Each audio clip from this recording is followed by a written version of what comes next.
This is Pulse of Africa, the face of Ethiopia, the voice of Africa.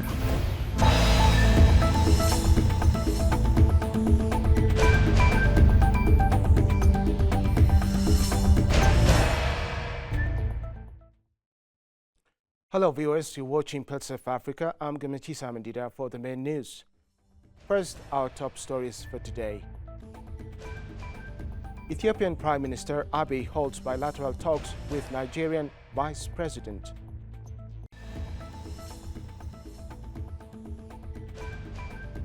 Central African Republic declares 3 days of national mourning following stampede.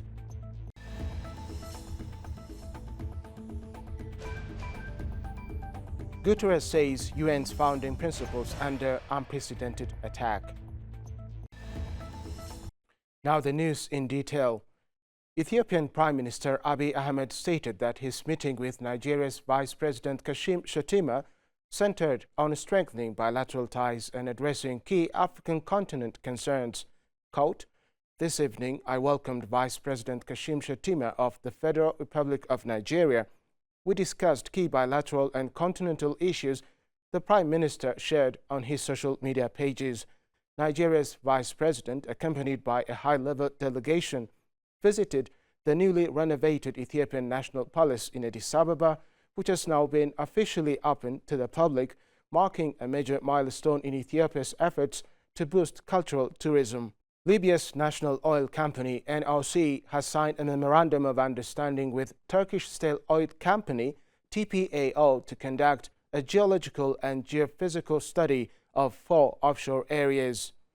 Libya's state oil company announced that discussions took place on how to conduct a 2-dimensional seismic survey spanning 10,000 kilometers with plans to process the resulting data within a maximum time frame of 9 months. NOC said the agreement was signed in Istanbul by the 2 companies' executives.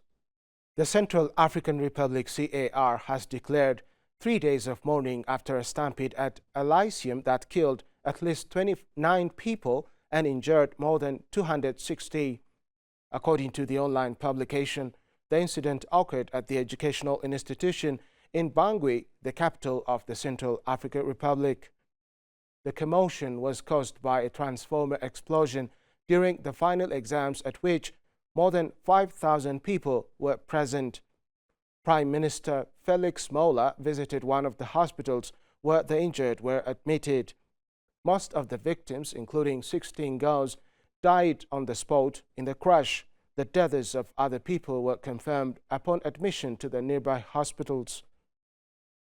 Sierra Leone will wait for the results of a recently launched offshore 3D seismic survey, its first in over a decade, ahead of potentially opening its next oil and gas licensing round later this year, a senior government official said on Thursday. In partnership with the government's Petroleum Directorate, consultancy GeoPartners started the 6-week seismic survey last month as part of the efforts to de-risk exploration in Sierra Leone's offshore basin. Up to 60 offshore blocks may be offered, excluding ultra-deep areas. With an estimated 30 billion barrels of recoverable offshore reserves, Sierra Leone hopes to build on interest from major firms like Shell and Petrobras. In other news, United Nations Secretary-General Antonio Guterres warned on that the UN Charter was under assault like never before as the 193-member world body marked the 80th anniversary of the signing of its founding document. We see an all-too-familiar pattern follow when the Charter suits ignore when it is not. The Charter of the United Nations is not optional. It is not an la carte menu. It is the bedrock of international relations, Guterres said. Countries regularly accuse each other of breaching the Charter, but few face concrete consequences. In recent years, Russia and Israel have been called out by the General Assembly for violating the Charter with their wars in Ukraine and the Gaza Strip, respectively. Both conflicts still rage. In the past week, Iran accused the United States of violating the Charter with its strikes on Iranian nuclear facilities, and the U.S. justified them under the Charter as self-defense. U.S. Commerce Secretary Howard Lutnick quoted as saying U.S. countermeasures will be removed once U.S. receives rare earths.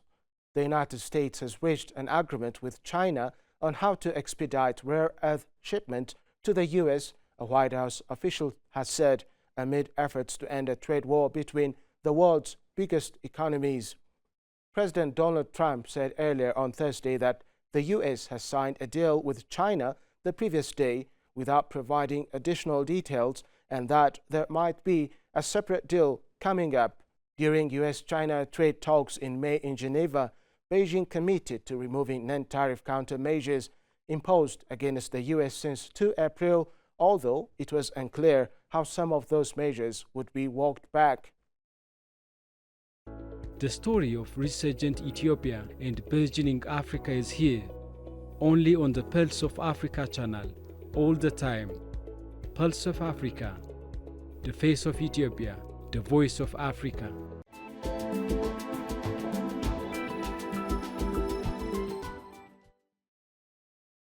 Now to business news. The World Bank has approved $115 million in concessional financing to support Senegal's fiscal reform agenda aimed at improving debt sustainability, public financial management, and domestic resource mobilization. The funding, provided through the International Development Association (IDA), will back the government's 2025 to 2029 reform initiative. Sen Fine Track, aligned with Senegal's long-term Vision 2050 strategy.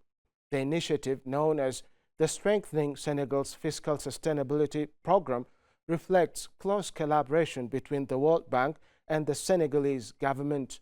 It aims to improve how public resources are raised, managed, and spent to foster inclusive growth, better service delivery, and stronger resilience to economic and climate shocks. European Union leaders discussed new proposals from the United States on a trade deal at a summit in Brussels on Thursday, with Commission President Ursula von der Leyen not ruling out tariff talks could fail and saying, quote, all options remain on the table. Time is running out for the bloc to find a common position before a respite on higher tariffs threatened by U.S. President Donald Trump expires on July 9, which could hammer exporters from cars to pharmaceuticals. European leaders were meeting to decide whether they want to push for a quick trade agreement or keep fighting for a better deal with the European Union's two biggest economies apparently at odds. German Chancellor Friedrich Merz urged the European Union to do, quote, a quick and simple trade deal rather than a slow and complicated one. Before concluding, let us provide you with the latest updates on global commodities prices.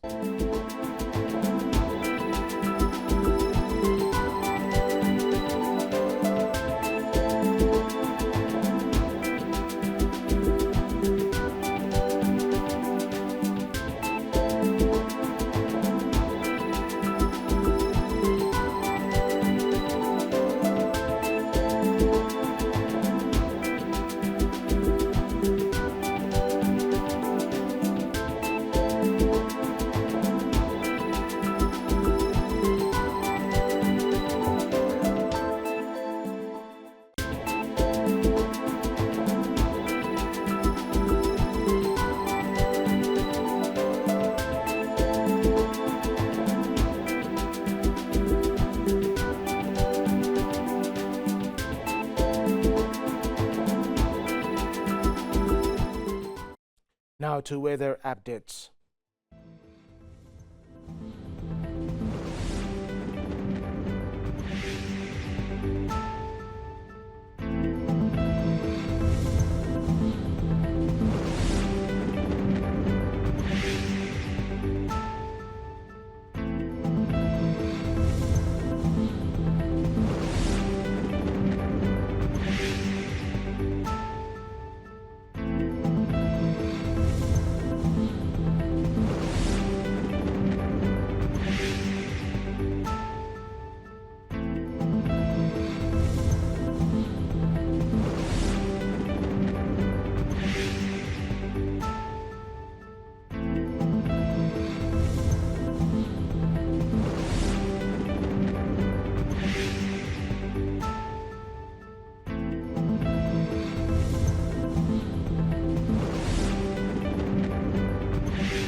That's all for today, and thanks for watching Pulse of Africa.